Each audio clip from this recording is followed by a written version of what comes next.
Welcome back to the Daily Drum on WHUR and Sirius XM Channel 141. This is the Insight segment. I'm Harold Fisher. It's been a big news week and a big week in politics. The ceasefire between Israel and Iran is continuing to hold after the U.S. bombed an Iranian nuclear facility. The New York City Democratic primary delivers a political shocker with Zohran Mamdani topping all other candidates, including Andrew Cuomo. And there are bigger national political considerations for this, even outside the Big Apple. And why aren't we hearing more from Democrats on Capitol Hill about all things, including the big, beautiful bill? And finally, of course, Donald Trump is about to hit the 6-month mark. Next month, we are going to assess it. We have a lot on deck. Joining us to talk about this are Dr. Sharice J. Nelson, political analyst and author of the book just out this week, Visibly Invisible: Women of the Congressional Black Caucus. We're going to talk about that a little bit too. Also, Dr. Marcus Board Jr., political science professor at Howard University. Thank you all so much for joining this conversation. And Sharice, congratulations on the book, just out on Monday. It's a baby, 4 days old. Yes, just 4 days old and right for our political topics today. So I'm excited. Without a doubt. Let's get into some of these topics. I've got some video that I want to play for you all, and we'll talk about it on the other side. We think it's over. I don't think they're going to be going back at each other. I don't think so. Not only have we dealt decisively with the critical threat of Iran's nuclear program, which was what I wanted. I said, Iran cannot have a nuclear weapon. I've said that for 15 years, long before I decided to do the political thing. But we've also reasserted the credibility of American deterrence, which is like no other. So here's the deal. Instead of really kind of diving into some of the political mechanics of what has happening and is happening with this, I want to start with you, Dr. Board. Why should Black people care about this conflict? Yeah, thanks for having me. I think the big thing here that we have to understand as Black people, and it's the same thing that we've talked about since as far back at least World War II, is that global fascism is still a problem in politics in the U. In many ways, the big challenge that folks have is recognizing that when we say things like the bedrock of freedom in the United States is covered by our military abroad, then we're ignoring the fact that that fascism is going to come home, and it has so many times through chattel slavery, through Jim Crow, through mass incarceration. If we want those cycles to stop, we have to do our part to reject it. Sharice, your thoughts about this? Well, we should care just simply because of how many Black and brown people are currently enlisted in the armed forces, right? We know that that it has been the gateway for many Black and brown poor people, right? For brown people to gain citizenship, a lot of it has been about being able to join the military, right? Get those benefits, and be able to then live a prosperous life. My husband is currently in the reserves and is a captain in the Army, right? An intelligence officer.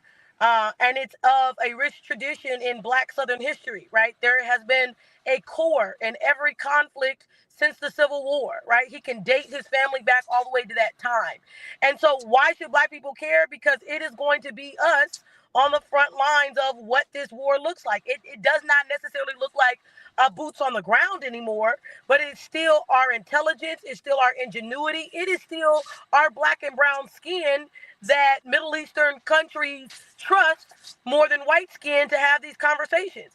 And so that is why Black and brown people should care.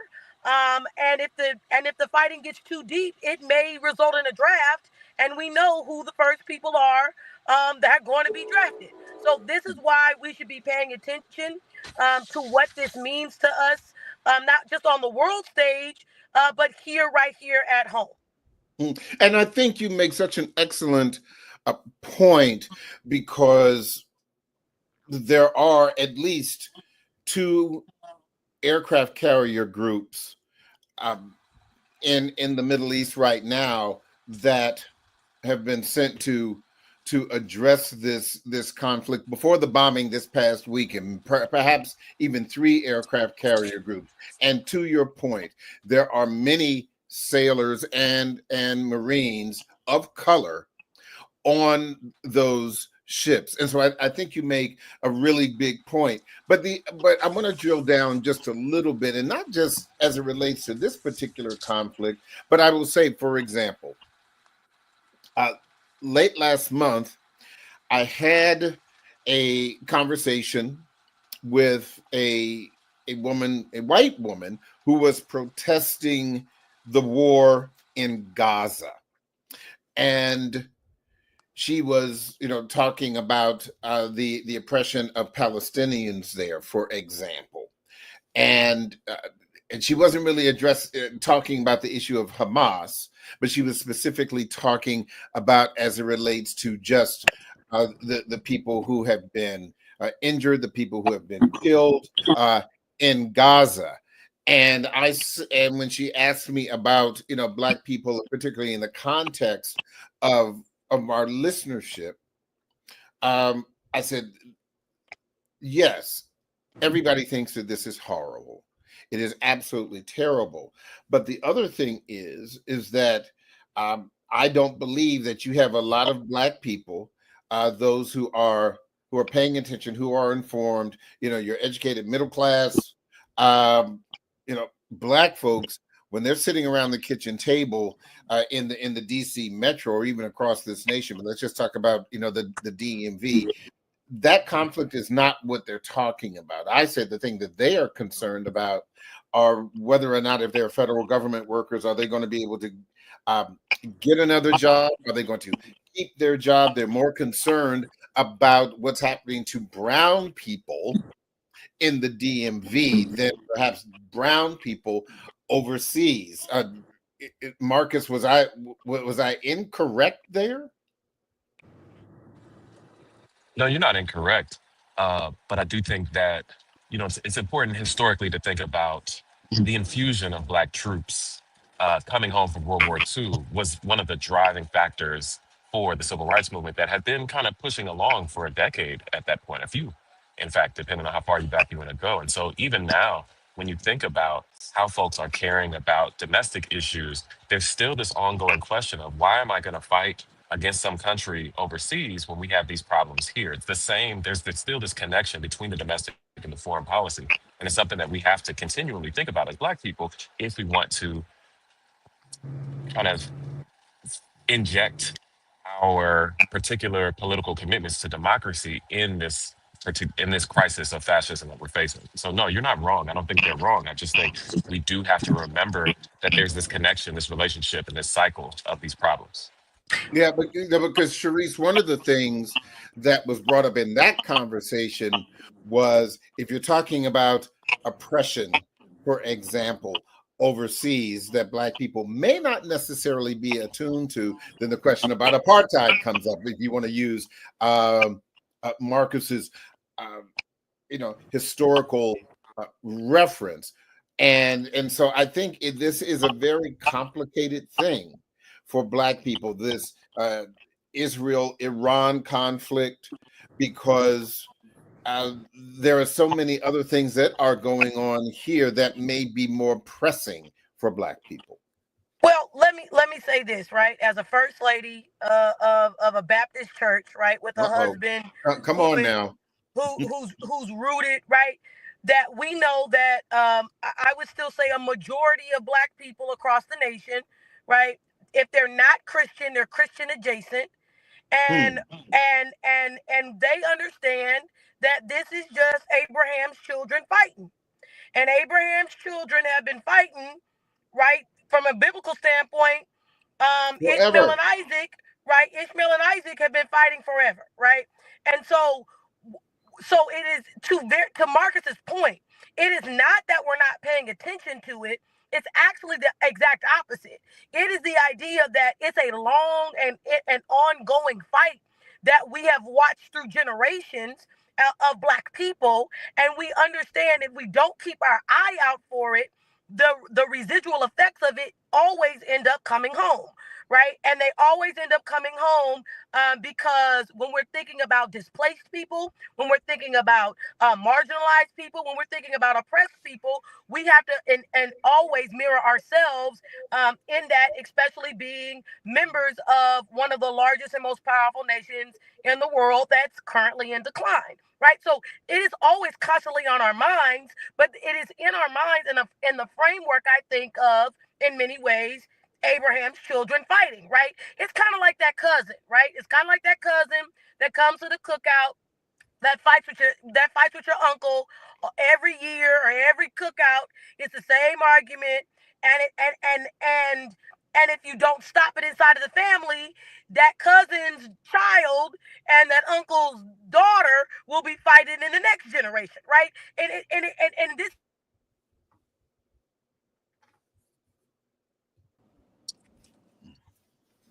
So, like I was saying before I was rudely interrupted by this technology, it is just like those cousins, right? It's that cousin at the cookout who always argues with Uncle so and so, and it's a continuous fight, right? And so Black people are very familiar with this. This is not unfamiliar territory. So it's a conscious thread that we're consistently thinking about, if that makes any sense. So it's back there. It's just not at the forefront of our thinking as far as what the conflict means and what we're most concerned about. Makes sense. I do want to, before the break, I'm going to move on to this next topic, and we, of course, will have to continue it on the other side. But I do want to talk about this surprising Democratic primary in New York with Zohran Mamdani, who is the projected winner of the Democratic primary there. Tonight, we made history. In the words of Nelson Mandela, it always seems impossible until it is done.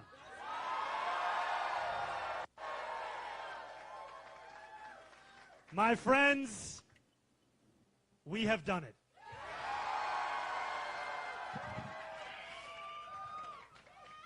I will be your Democratic nominee for the mayor of New York City.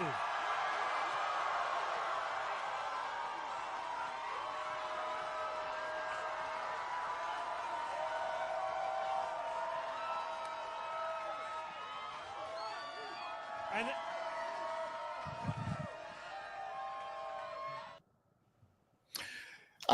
I'll start with you, Marcus. I'll give you at least 30 seconds before we switch over. But just your first thoughts about this this shocker in New York. Yeah, it's a really special time for New York. It's exactly why I'm on the train now. I'm coming back from, just being there and talking to the people and figuring out how folks are feeling about it. But I will say very briefly that I think the Trump presidency, I think the Democratic Party, I think both of them, and then the international wars have really played a role in New York, which is a very international city, very diverse city, a very connected city, in them making this choice. But also we can't forget about how ranked choice voting really played a big role in this, and having folks be able to express their actual interests without necessarily having to make a conservative value judgment to pick the person most likely to win, so to speak. They can say what they wanted and they got what they wanted. Hold that point, because we've got a lot to talk about, not just what this means for New York, but what this means more broadly for the Democratic Party, and what it means for the coming political battles between the Democrats and the Republicans. Stay with us. Don't forget, you can hear this and every edition of the Daily Drum Insight segment via podcast on WHUR.com. The original Quiet Storm with Raheem Devon is next on WHUR. This conversation continues on Sirius XM, channel 141 and 96.3 HD2 in just a few seconds. Welcome back to the Daily Drum on Sirius XM channel 141. I'm Harold Fisher. We continue our conversation at the Political Roundtable. My guest is Dr. Sharice J. Nelson, political analyst and author of the brand new book just out this week, Visibly Invisible: Women of the Congressional Black Caucus, and Dr. Marcus Board Jr., political science professor at Howard University. Dr. Board, before the break, we were talking about just what this means.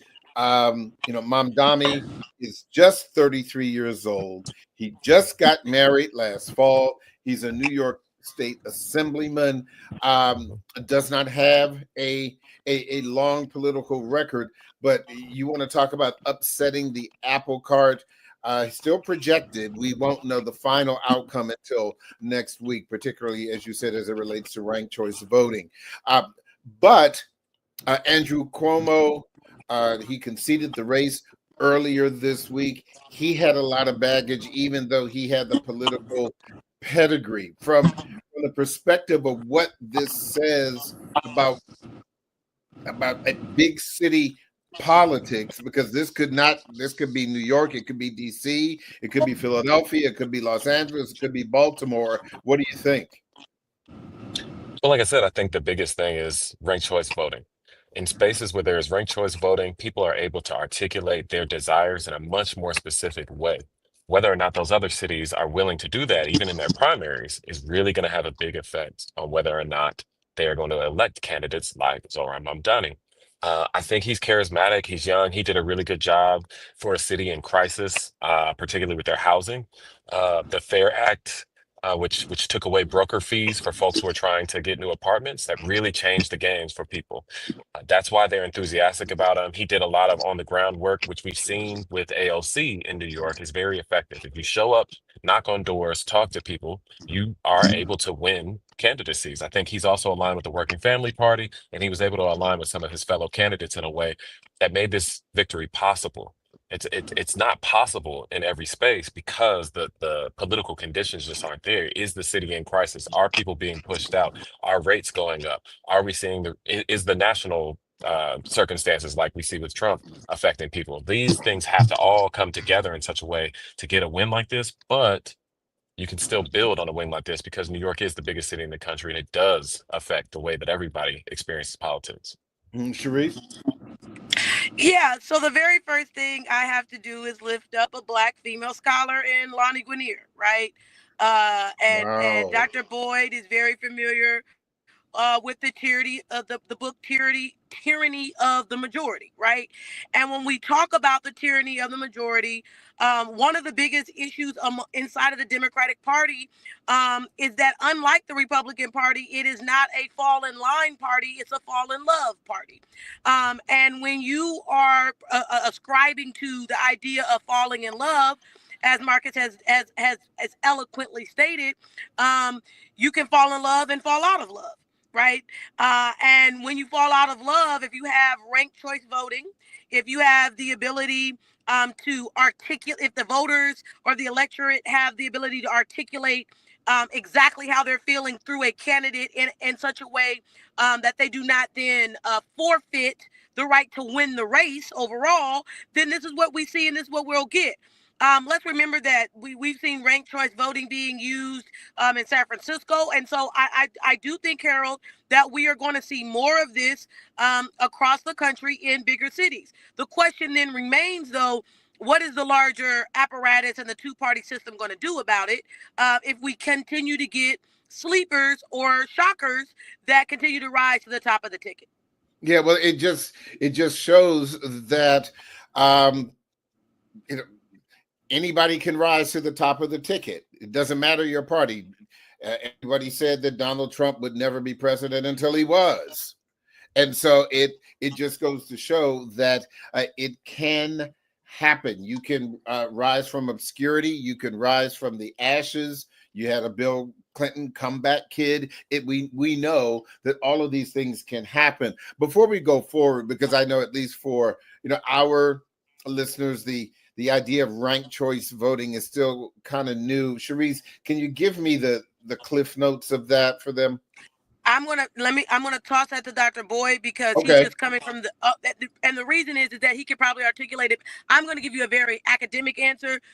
Boyd was on the ground. He could probably give you a more a better actionable listener answer. Let me say it that Okay, way. go ahead, Marcus. Yeah, you essentially list the candidates in the order that you want them. To the extent that your number one choice does not achieve a majority of any of the votes, then it moves down to your second one. They are eliminated, and your second choice becomes your first. And so it's a process of elimination.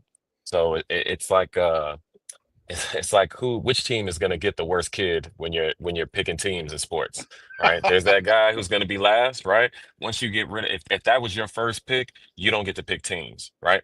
You're out now. But then who was your second pick? And if it's somebody that we all agree on, then they're the ones who gets chosen. So it's a process. It's like a joint GM thing for all the sports fans to try and figure out who's the person you want, who's the next best person you want, and then we all get to collectively decide. What it allows us to do is to articulate our preferences across the board, as opposed to just saying it's either this person or nobody, right? And in elections where that happens, where it's either one person or my way or the highway, we find that people tend to be more conservative. They tend to avoid saying, well, I actually want this person, but I don't think they can win, right? And so that hope and belief process really plays a role in a way that in ranked choice votes, you actually get to say, actually, I do want this person, and I'm going to put them second, even if I put the safe vote first.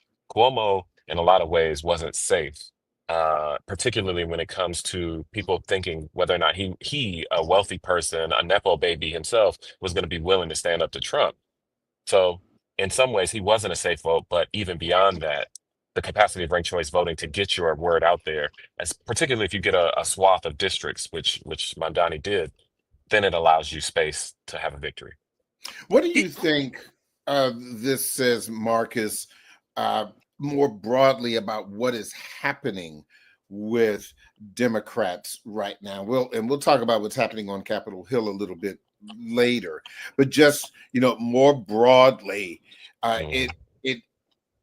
it still seems that the Republicans have their stuff together, even though they've had some problems themselves. I'm not willing to stand up to Donald Trump when they disagree, but for the most part, they stick to their talking points. They do fall in line. They have a goal, but it just seems that with the Democrats, they still remain in a bit of disarray. Yeah. I mean, it's an umbrella party, right? So it's a big tent. There's a whole bunch of people in the Democratic Party. Some are really conservative, want to buddy up with Republicans. Some are really liberal. Some are radicals, right? And so the big problem with the Democratic Party is that when you have a whole bunch of different people, the ones who are the most organized, who are the least problematic, who are the least sensational, typically are the ones that people are going to pick because they are safe, right? It's who do you ask to dance at the party? The person that you really want to dance with, the best looking person there with the best outfit, or do you dance with somebody you know is going to say yes? That's what the Democratic Party, that's how it operates. Now, the problem with that is those safe people, whenever they have a problem or a crisis, like Donald Trump, like the Republican Party, strategically outmaneuvering them for 50 plus years at this point, when they have a problem, they're like ostriches burying their heads in the sand and incapable of actually fighting back or mounting any resistance. And so right now, one of the things that they really fail to do to win the public conversation. The fact that Donald Trump could beat an entire party apparatus aimed at defeating him is because they don't know how to fight.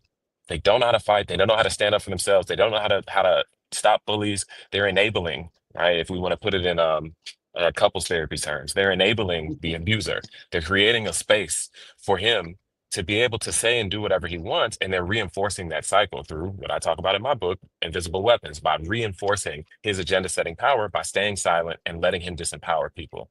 It's a bigger imperial project in the United States, and they're at the center of it too, and they can't do both things at the same time. You know, Well, Harold, if I could Yeah, I hop was in about there to really ask quick. you. Go ahead, Oh, please. yeah. So what I would say is I would emphatically agree and then provide some level of caveat. And what I mean by provide some level of caveat is the Democratic Party can fight if they would let their fighters fight. Right. Our prime example is Jasmine Crockett now withdrawing her name for contention as far as a chairship on the Is it Oversight House oversight? Committee. Yeah. Yeah, she's withdrawing her candidacy. Why? Because she's been called too black. Right. The issue really is that the Democratic Party can fight if they let their fighters fight. But the problem is their fighters are black and brown. Their fighters are not lily white. Their fighters are not going to fight in the ways that they deem to be politically acceptable. And so, and the reason I say this is a caveat is because my book literally talks about this. It talks about how black women have been fighting inside of that legislature since they showed up. I mean, Shirley Chisholm, by no stretch of the means, wasn't a fighter, right? We know this, and what I'm saying is, no matter the socioeconomic of that black woman, no matter the personality of that black woman finds a way to fight inside of that legislature. Some of them are more known, like Jasmine Crockett. Others are not as well known, but they're still fighting, right? I could give you an example of hundreds of women's of name. I could give you an example of 3 women's names that you've never heard of that have played a huge part in legislation getting over the finish line. Democrats can fight if they're okay with the party not being a party of white people. So let's talk a little bit more about this book that just came out this week, Visibly Invisible Women of the Congressional Black Caucus. In the context of, I remember seeing a video just last week of a town hall where a woman was speaking to a Democratic member of Congress, and she said, paraphrasing, "You all have to start fighting dirty in order to make things happen." And we all know that politics is a dirty business, but when you want to talk about the optics, it can be argued that, the Democrats have been the nice guys or nice folks, and the Republicans have been, the dirty dealers, if you want to take it back to just Richard Nixon. Okay, that's where, a lot of people who have that kind of memory, it's like, you got Tricky Dick over here, and then you have everybody else. That being said, do you believe that in doing the research and having the conversations for this book, Sharice, that Democrats are uncomfortable with the optics of getting down in the dirt? Okay, again, the problem is, as Marcus has said, it is a big tent party, right? And again, it is very easy to continuously think about it this way. We had the ideological shift of the two parties after the civil rights movement. You can put your finger on a year and argue about the year, but we know that after the civil rights movement, we see the ideological shift of the parties, right? So Republicans have been galvanized around white supremacy since that shift. Period. That's just the reality of what it is. And it is very easy to continuously craft messages to tell white people that they are experiencing white loss. And that white loss just means that my whiteness doesn't spin the way it used to. I have lost white currency. My white skin does not hold the same power it used to. And that's easy to sell. It's easy to get messages around that, period. It is harder for Democrats to do so. I argued just a couple of weeks ago that Democrats tried to use the LGBTQIA party to be able to find a centralizing group to then help them galvanize regardless of race, creed, color, blah, blah, blah, blah, blah, blah, blah, because everybody can identify with having somebody of that community in their family. It didn't work because then the Republicans then played moral police, right? The Republicans played moral police and made it difficult for that group to be the coalescing figure for the Democratic Party. So it's not that the Democrats don't know how to fight. It's the fact that they do not want to listen to the people who know how to fight in the party. Those are black and brown people. They are not white males, right, that they're trying to coax back into the party. They are not white women who have statistically shown us that they would rather do the labor on their back than in the ballot box, right? So we have to be honest about who's in the party and who's willing to fight and what we're willing to do. And the biggest thing, and I'll close with this, Harold, is this: the biggest fear amongst white Democrats is that black and brown people are going to do to them what they've done to us. And the problem with that thinking is that we're not even wired that way. We don't even think about things the same way that they think about them. So their biggest fear, if they would let go of it, they could truly build a big tent party that allowed the fighters to do the brawling and allowed the folks that are policy wonks to do their jobs if everybody would fall in formation and do the job they're assigned. Let's talk a little bit about fighting and fighters with this a piece of sound, and we'll come back. He has botched his promises on the economy, and he's botched his promises on creating peace in the Middle East. The real question that people are asking here in America is, what the F is Donald Trump doing? What do you make of Iran and Israel? Hakeem Jeffries, minority leader. Is he, I mean, New Yorker? There you go, Marcus, a New Yorker. But is he the fighting future of the party on Capitol Hill? Number one, first question. And number two, is the other noise drowning out his voice and other Democrats on the Hill?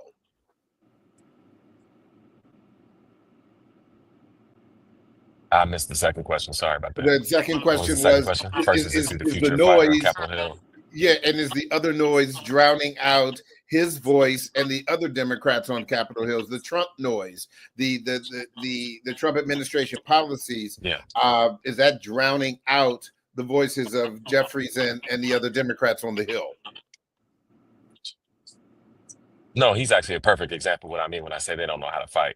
So the thing that I think is happening is so many elected officials are lawyers, and lawyers are very technical. They're very specific and precise with language. They mean certain things in particular.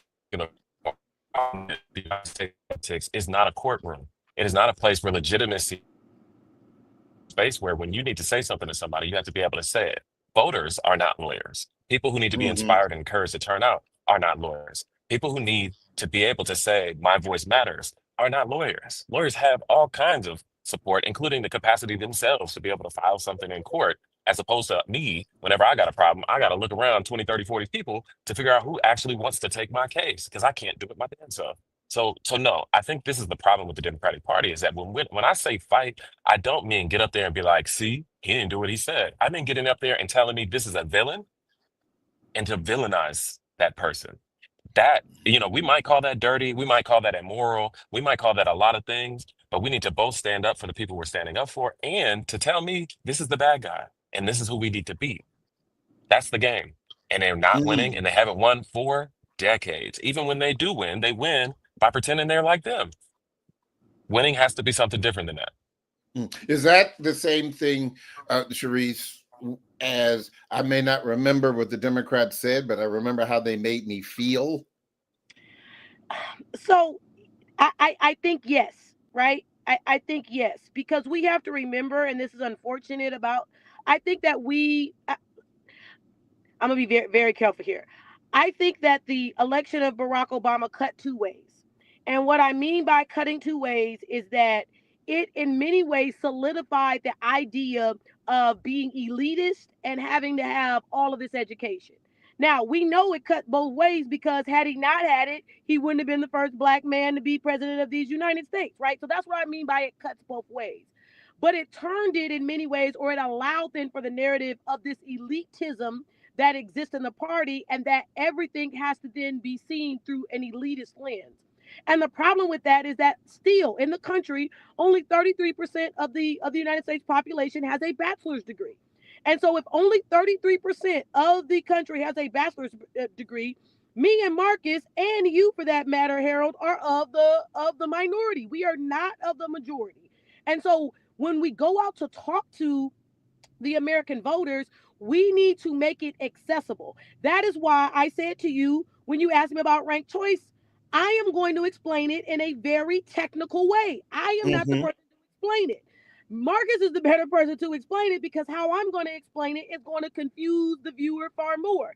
His analogy helps everybody to understand. Everybody's been on the kickball team, right? Even for people that don't follow sports, everybody's been on the kickball team. Everybody of age, right? Because Gen Zers don't go outside anymore. But I digress. Everybody younger has been on the playground and has been waiting to be picked, right? In this ranked choice kind of way. Everybody understands that. That is tangible. The problem is that in many ways, for people of color to then be successful, we've had to gird up with education that in many ways makes us unrelatable to the American public. And I think the other thing is if I had you explain ranked choice, I would have to worry about a pop quiz tomorrow where Marcus would just tell us and keep moving. I'll take that. I know you will. I know you will, Professor. But I do want to ask you again about this book because I think it is just so timely. What did you learn in writing this book, and what was your goal in taking a deep dive into the women of the Congressional Black Caucus? So first off, I want to give a shout out to my first book, right? So my first book is the Congressional Black Caucus 50 Years of Fighting for Equality. And when writing that one is when I realized the women are being hidden, right? It was writing the first book. It was doing the archival dig at Howard University in the Roaring Spring Yard Research Center, right? It was digging, looking at the foundational papers. Shout out to Ron Dulhams and to Dr. Elsie Scott, who saved Ron Dulhams' papers that helped me be able to do that, right? So as a political scientist, that first book, it came out during COVID, so the timing wasn't great, right? But it was the 50 years, right? It was at that 50-year mark because I had turned 50 years old, and the timing wasn't great. But it was a historical book, and politicians were like, or political people were like, inside the academy, you're not a historian. But it was important because what I realized in doing that dig, Harold, was the women were getting lost. And that I needed to write an entire book just on the women and what the women were doing so they wouldn't be lost, right? So actually the purpose of the book or the necessity of the book actually came out of writing the first one because I realized the women are being lost, number one. Number two, the reason I wrote the book and was being pushed by my editor, right, to make sure that it got into review and everything last fall so that it could be available in time, was the idea of the loss of Kamala Harris, right? And not only just her loss, but the idea that Black women have really scaled a wall that no one's really talking about. The idea of being able to see Kamala as being on the ticket, right, was a wall that Black women had climbed that no one was historically examining. That we just felt like we were deeming her a shoo-in, a guarantee, or whatever, with not realizing there's only been 12 Black people besides Alsa Brooks and the other senator from Delaware whose name escaped me, Lisa. Without Alsa Brooks, there's only been 12 Black people in the Congress, period, right? And that's 17 of our in the Senate. I'm sorry. Yes, in the Senate, there's only been 12 Black people in the Senate in the history of the Senate, and that out of the 36 men that have been president of the 43 terms, 17 of them have come from that same Senate. So when we don't have those kind of conversations, when we're not looking at it from a historical lens, a policy lens, and then a quantitative lens, we're in trouble. And I'll say this to end on this. I then look at every single bill that Black women sponsored, not co-sponsored, but just sponsored in the legislature from the 93rd Congress to the conclusion of the 118th. And what I found was not surprising to me, but maybe surprising to many others. Black women sponsor more bills in the legislature than any other affinity group. They outpace white men, white women, and black men. They outpace everybody in the Congress. They are sponsoring more bills. Why? Because that is their version of legislative activism. The only way you're going to hear me is if I continue to sponsor bills, because I'm going to force you to deal with me. Fascinating. That is absolutely fascinating. And again, congratulations on the book. I'm looking forward to getting my signed copy. Marcus, I do want to let you have the last word. But first, listen to this. This is Senator James Langford of Oklahoma making a comment, a projection about what we may see in the midterms. If Democrats get control of Congress, we are most certainly headed towards impeachment again. That has been the playbook that they've played twice on President Trump. So certainly, if they get control of Congress in this next election, they will work towards impeachment. That's their favorite play to be able to do. Who cares at this point about that? If you have a twice impeached president who is sitting in the White House again, obviously for the Democrats, that is a strategy that does not work. So even if Democrats get control of the House during the midterm elections, or even the Senate, for that matter, do you think they should work on impeachment, or what do you think they should focus on? This will be the last word. I think the big challenge that we're facing right now is the collapse of the legitimacy of the judiciary, the inefficacy or the inability of the Democratic Party to really mount a distinct challenge to the Republican Party. And I think, when you don't control enough of the houses of government, I think you are tied into a tough fight. But I think what they really need to do is get more into grassroots community work, be able to tap into these different communities, do some needs-based assessments, figure out the very basic and direct things that people want to be heard on, and then to be able to advocate for them. I think there's a sense of this where I am saying they do need to fight, and they need to know how to fight better, right? They need to know how to stand up. At the same time, standing up to the bully isn't what's going to get me my lunch bag. I got to get food. I got to get shelter. I got to have the clothes. I got to have the books in school. I got to have everything that I need to be able to survive and thrive. I need both. And so I think if I had anything to say to these parties, when they come back around for these midterms and tell us it's the most important election of our life, we got to vote to be able to win. I'm going to tell them Kamala Harris got the fourth highest vote total in the history of elections. And you know who got the third? Donald Trump. So it's not just do we or don't we vote. It's about, are you as an elected official in a representative democracy actually doing the thing that I'm asking you to do, which is make me not responsible for every single step of my political life, survival, and subsistence in this country. And if you can't do that, then I might as well ignore you and waste my time, because it's going to be hard anyway, and I got to work on my own survival. I think that was very, very well said. Thank you both, Dr. Sharice J. Nelson and Dr. Marcus Bort Jr. And you've heard the phrase, planes, trains, and automobiles. Dr. Bort is on a train. Dr. Nelson is in her car. I love you both. Thank you for making this important conversation happen. And I will be in touch. That is the Daily Drum for this Thursday, June 26th. I'm Harold Fisher. Good night.